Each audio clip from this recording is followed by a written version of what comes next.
Hello everyone, and today we're talking about probability. So what we want to think about when we talk about probability is there are things that are random in the world, that we don't know what's going to happen. We don't know what the outcome is going to be until after it happens. There's no way to know what's going to exactly happen before, but often we can reason about how likely a certain outcome is. So this is where we get the idea of probability. So a great example of probability is a thing like a coin flip. So I'm going to take my coin and I'm going to flip it. I'm going to get either a heads or a tails, but before I flip it, I don't know if it's going to be heads or tails. And even after I do one flip, I don't know what the second flip is going to be either. So this is what we call a random process. And when we're talking about things that are random in robotics, we typically refer to them as the word stochastic. So this just means that it's random. You don't know what it's going to be. So some basic vocabulary that we're going to get into when we talk about probabilities. So we have a random variable, and this is essentially what value we're trying to figure it out, and it is a random value. We denote this by capital letters, and they can be either discrete or continuous. Discrete example would be like heads or tails, and continuous example would be what is the position of our robot. So we're going to have some experiment, and this is how we're going to measure the value of a random variable. So in the coin toss example, our experiment is flipping the coin, and we get either heads or tails. And then the event is the possible values of a random variable. So in the coin toss example, it would be heads would be one event and tails would be another event. And then we also have the thing called the sample space. So this is all possible events. And again, for the coin toss example, that would be heads or tails. So we're looking at a coin toss example. This is the notation you'll pretty much always see. So we have x is some random variable that represents our coin toss. We have omega, which represents our sample space. And omega can either take the value of heads or tails. And then we're going to talk about what is the probability that x, our random variable, is equal to heads, and it's 0.5. And then what is the probability that x is equal to tails, that is also equal to 0.5. So we have a fair coin toss where it's equally likely to get heads or tails. So there's a couple of properties we'll be looking at when we talk about probability. So the first is that all probabilities are in the range of 0 to 1, 0 being very unlikely and 1 being very, very likely. The probability of every event in our sample space must sum to 1. That means an event in our sample space must happen. There can't be something else random that happens that is not related to our sample space. And then probabilities can be very close to 0, but the event can still be happened. So if you take the infinite sum of 1 over infinity, you can still get 1. So just because something has a low probability doesn't mean it will never happen. It just means it's very unlikely. And then we also have the notation of the probability of a complement, so the event not happening, plus the probability of the event happening is equal to 1. Now this means that if the event either happens or it doesn't happen, there isn't some weird third option where it sort of happens but also doesn't. So those two must sum to 1. So next we can look at combining two events that are in the same sample space. So what is the probability that either A happens or B happens, which is we denote by the union operator. And then we also have what is the probability of A and B both occur, which is denoted by our intersection operator. So when we do the union, we take what is the probability of A, which is that the event A can happen, and the probability of B, which is when B can happen. But by doing so, we've actually double counted the intersect between the two. The number of times that both A and B occur have been counted twice. So we have to subtract it once to get out what is the true probability of A or B. So we're going to look at a quick example of what that looks like. So let's say that we're rolling a dice and we have what is the probability of rolling a 1 or a 2 or rolling a 2 or a 3. So A represents 1, 2 and B represents 2, 3. So the probability of A of rolling a 1 or a 2 is 1/3. Of the possible 6 events, we have 2 of them that are occurring, so you get 1/3. The same thing for the probability of B. So what is the probability of A union B? Well, it's the probability of A, which is 1/3, probability of B, which is 1/3, and minus the intersect, which is 1/6. And that is because we've counted the event of rolling a 2 twice. So you have to subtract it once. So 2 events are mutually exclusive if the probability of their intersect is 0. That means that both A and B cannot happen at the same time. So a great example of that is if I'm rolling a dice a single time, I can either roll a 1, 2, 3, 4, or 5, or 6, but I can't roll a 2 and a 4 at the same time. So these events are mutually exclusive and the intersect of them is 0 because the probability of both of them occurring is 0. Now we're going to look at another example. So we're rolling a fair 6-sided die. What is the probability of rolling a 2 or a 4? So our event is A, 2, 4. So the probability of A, we can look at that as 2 separate events. What is the probability of x equaling 2 and what is the probability of x is equal to 4? And then we can subtract out what is the intersection between those 2 events. Now, like I said before, since we're rolling a die a single time, we cannot roll a 2 and a 4 at the same time. So we can see that the probability of 2 is 1/6, and probability of 4 is 1/6, and the probability of the intersection is 0. So we get 1/3. So now we're going to use that property I talked about earlier with the complement. So again, we're rolling a fair six-sided die. What is the probability of not rolling a 2 or a 4? And A is equal to 2, 4. So oftentimes when you're doing probability examples, it's easier to look at what is the probability that something is not going to happen, because there's less possibilities than if something is going to happen. So here, it is easier for us to calculate what is the probability of A, and then subtract 1 from the probability of A to get the probability of A complement, than it is to directly calculate A complement. Because A complement would be a sum over 4 different values, while probability of A is just 2. So 2 random variables are independent if they have no effect on each other.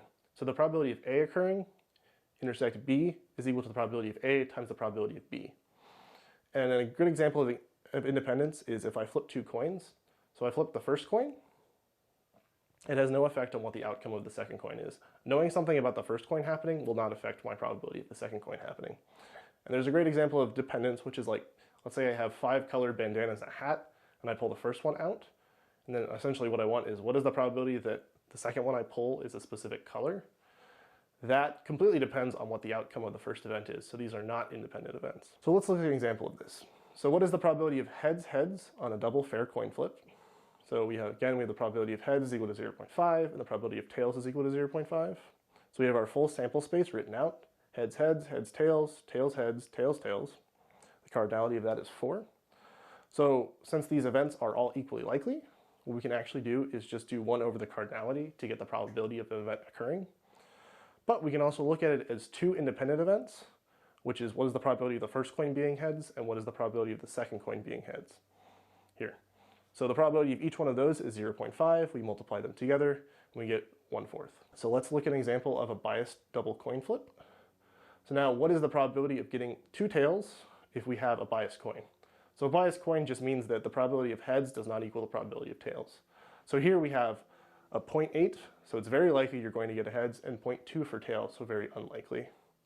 So again, we have the same sample space, but we can't use the trick that we used earlier, where we divide by the total number of possibilities because they are not equally likely. So we have to look at this as 2 independent events. So what is the probability of the first coin being tails, and what is the probability of the second coin being tails? Is equal to 0.2 times 0.2, which is 0.04. Conditional probability. So conditional probability allows us to reason about 2 events together. So this is read as, what is the probability of A given B? So what this does is allows us to redefine the omega, so our sample space, to be a subset of B, and only consider events A that are elements of B. So essentially the way to think about this is that of all the possible events that could happen, I'm kind of assuming that B is going to occur. And then I'm looking at how often can A occur given that B has occurred. And you're going to look at the probability of those 2 together. So an example of that would be this, again, going back to our fair double coin flip. So what is the probability of heads on a double fair coin flip? So let's define x1 as the event where the first coin is heads, and x is the event where both coins are heads.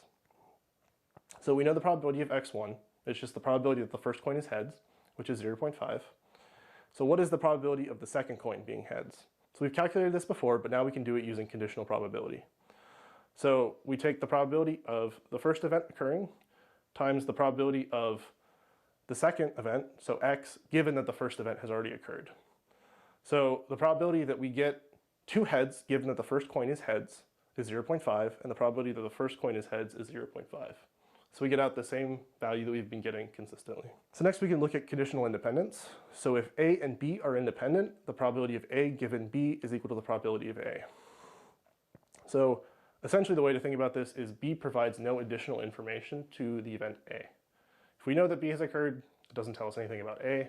Like we had in those 2 coin flips, I flip the first coin and I flip the second coin. Knowing the outcome of the first coin doesn't tell me what the outcome of the second coin is going to be. So next we have Bayes' rule, and this is one of the most important equations in probability for our purposes in robotics, because this allows us to write the conditional probability of A with respect to B as B with respect to A. This is really important when we start talking about particle filters, which is what we're doing this week, and for state estimation, because it allows us to rewrite certain probabilities in a way that we can actually calculate them. So a really common example of Bayes' rule is medical testing. So a lot of times what you're looking at is, what is the probability that you have a disease given that you have a positive test? It's not 100%. These tests have some accuracy associated with them. But what you're usually given is, what is the probability that you are going to test positive given that you have the disease? So using Bayes' rule, we can rewrite this to give us the values that we want. So next we have the probability density or probability mass function. So the difference when you say mass, I'm usually talking about discrete random variables, so like our coin flip, heads or tails. If I'm talking about density, I mean continuous. So essentially that would be something like, what is the position of our robot? And this is essentially just a function to define a random variable. So we've kind of talked about this previously and kind of skirted around this notation, but essentially all that's saying is exactly what we were talking about before. So f of x is equal to, what is the probability that our random variable x is equal to the event lowercase x. So just like we talked about earlier, we have the same properties with the probability mass function as we do with regular probability, because it is just a mapping from something in our sample space to a probability. So expectation, you can think of it as the expected value or weighted average of a random variable. So we denote it with this funny looking E here. And what is the expected value of our random variable? So usually that's breaking down into two things. So you have some function U, which is essentially what is the reward that you get from that specific outcome. And you have F, which is our PMF or PDF. PMF here, because I have a sum, it would be a PDF if I had an integral. And that is, what is the probability of that event occurring? So essentially, what is the probability the event occurs times what is the reward I get from that event occurring? So an example of that is, what is the expected value if we win $1 for every heads in a fair coin toss? So our random variable can take on the value h or t, and the probability of each happening is fair, so it's half. And then we get $1 every time we get a heads, and we get $0 every time we get a tails. So using the equation that we had previously, we can take the value we get for heads times the probability, right there. The value we get for tails times the probability of tails is that value. Multiplying those two together and summing them, you get 0.5. So this means that if I were to take a coin and play this game where I get $1 every single time I get a heads, and I was to flip the coin 1,000 times or 10,000 times or a lot of times, and then figure out what is the average expected return that I would get from playing this game a certain number of times, you'd have $0.5 per game. So now we have one of the most important distributions we're going to be talking about in robotics that we're going to be using a lot later on. So this is the Gaussian or normal distribution, and this is a continuous random variable with probability centered around something called a mean. So here we can see the mean is 0, and essentially the spread, how spread out this peak is based on a value called the variance, which is the sigma right here. And what the numbers on here are denoting is this 0.34 this is the probability that if I sample from this distribution, I'll get a value in here. So it's very likely that I'll get a value inside this middle range between sigma and negative sigma. And then as I get farther out, it's progressively less likely that I'm going to get something. So the reason we look at this is because this is often how position is going to be represented inside a robot. So often we have some estimate of where we should be, which is centered at a certain location, and we have some variance associated with it. And as we move, this will grow and shrink. The uniform distribution defines something that is equally likely anywhere between two values. So we have some value A and B, and essentially all I'm saying is the probability of picking anything along that line is equal. So unlike in the Gaussian distribution case where things are closer to the center or more likely to be picked, in the uniform distribution case, you're equally likely to pick something along the entire line. An important property of the Gaussian distribution is that it's actually defined everywhere, and usually how this is said is it's supported across the entire domain. And essentially that means that any value can occur, it just becomes progressively more unlikely as we go farther out. But they actually technically have infinite expanse. So that was the basic of probability, and what probability allows us to do is reason about stochastic events. Everything in the world will be random or stochastic, and you won't know exactly what's going to happen. But using the tools that we've talked about today, you can figure out what is more likely to happen, and therefore put your robot in a position where it's more likely to do better. Not necessarily guaranteed, as we all know, but more likely.